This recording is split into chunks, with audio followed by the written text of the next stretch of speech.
નમસ્કાર મિત્રો, વેધર ઇન્ફોર્મેશનમાં આપનું સ્વાગત છે અને હું છું પરેશ। ખાસ કરીને આજના વિડીયોમાં આપણે પવન, તાપમાન અને વરસાદ વિશેની ખૂબ અગત્યની માહિતી આપવાની છે। પણ સૌ પ્રથમ હું આપને એ જણાવી દઉં કે આજે અષાઢી બીજ છે।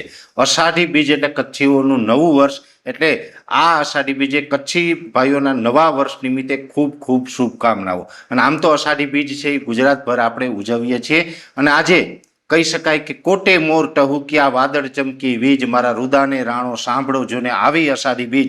એવા અષાઢી બીજના તમામ ગુજરાતીઓને મારા જાજા કરીને રામ રામ। હવે વાત કરવાની છે પવન, તાપમાન અને વરસાદની। વરસાદ વિશેની તમને ટૂંકી માહિતી આપું તો આમ તો આપણે વરસાદ વિશે લગભગ તમામ પ્રકારની વાત ઘણા સમયથી કહેતા આવ્યા છે કે ભાઈ 15 થી 20 તારીખમાં ઝાપટા, 25 થી 31 જુલાઈમાં સારો વરસાદ, ભારેથી અતિભારે વરસાદ ને 25 થી 31માં સાર્વત્રિક વરસાદ। પણ આપણે 15 થી 20 તારીખ વચ્ચે જે છૂટાછવાયા હળવા મધ્યમથી ભારે ઝાપટાઓની વાત કરતા હતા, આજે 16 તારીખ થઈ છે।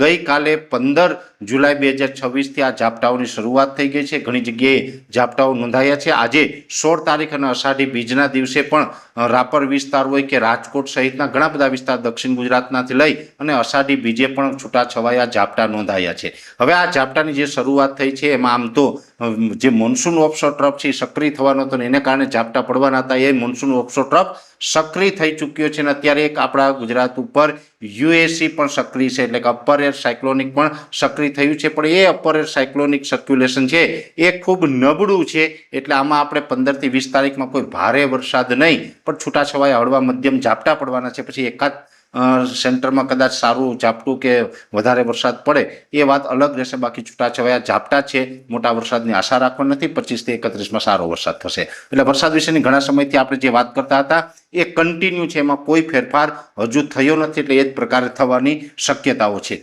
એ સાથે વાત કરવાની છે પવનની। આમ જોવા જઈએ તો પવન છે એ આપણા વરસાદી સિસ્ટમો માટે વિલનરૂપ બનતો હતો। પવન છેલ્લા ઘણા દિવસથી આપણે લગભગ 25 થી 30 કિલોમીટર પ્રતિ કલાક અને આઇસોલેટેડ પ્લેસ ઉપર 30 થી 35 કિલોમીટર પ્રતિ કલાકની ઝડપે પવન ફૂંકાઈ રહ્યો હતો અને આપણે ઘણા સમયથી કહેતા હતા કે જે ભાઈ આ પવનની ઝડપ છે એમાં 15 તારીખ પછીથી ઘટાડો સંભવ છે। એવી રીતે આજે 16 તારીખથી પવનની ઝડપમાં ઘણો બધો ઘટાડો થવાનું ચાલુ થઈ ગયું છે અને લગભગ હવે 24 કે 48 કલાકની અંદર પવનની ઝડપ છે એ મોટા ભાગે વિસ્તારની અંદર ઘટી અને 18 થી 20 કિલોમીટર પ્રતિ કલાકની થવાની છે। પછી અમુક સીમિત વિસ્તાર એવા હશે કે જેમાં 20 થી 22, 23 સુધીનો પવન રહે, બાકી મોટા ભાગે હવે લગભગ ગુજરાતના 80 થી 90% વિસ્તારની અંદર પવનની ઝડપ છે એ નોર્મલ આસપાસ આવી જાય તેવી શક્યતાઓ છે, કેમ કે હવે મોન્સૂન ધરી પણ ધીમે ધીમે ગુજરાત તરફ એટલે કે દક્ષિણ તરફ ખસી રહી છે અને પવનની ઝડપ છે એમાં પણ હવે આજથી જ આપણે ઘટાડો માનવાનો છે। એટલે વરસાદ, પવન અને બીજી વાત છે તાપમાનની। તાપમાનની અંદર જોવા જઈએ તો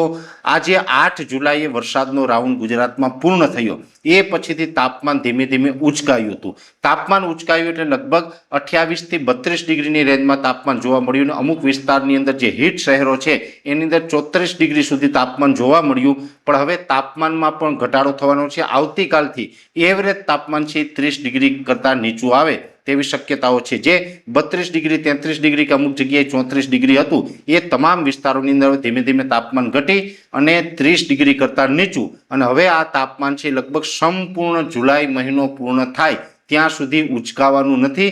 તાપમાન છે હવે પાછળના જે આપણે હવે 15 દિવસ જુલાઈના બાકી રહ્યા છે એ સંપૂર્ણ 15 દિવસ દરમિયાન તાપમાન છે એમાં મહત્તમ તાપમાન એટલે કે જે દિવસનું તાપમાન હોય છે, બપોરનું તાપમાન ખાસ કરીને વધારે હોય, આ તાપમાન છે એવરેજ 26 થી લઈ અને 29 ડિગ્રીની રેન્જમાં જોવા મળે અને અમુક વિસ્તાર હશે ખાસ કરીને દરિયાઈ કાંઠાના વિસ્તારની અંદર તો વધુ નીચું આવે તેવી શક્યતાઓ છે।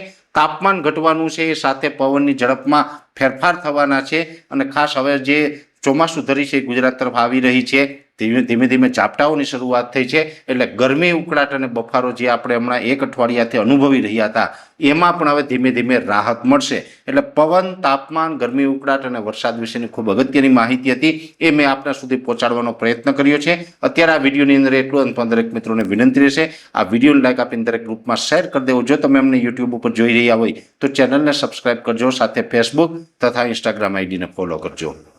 નમસ્કાર।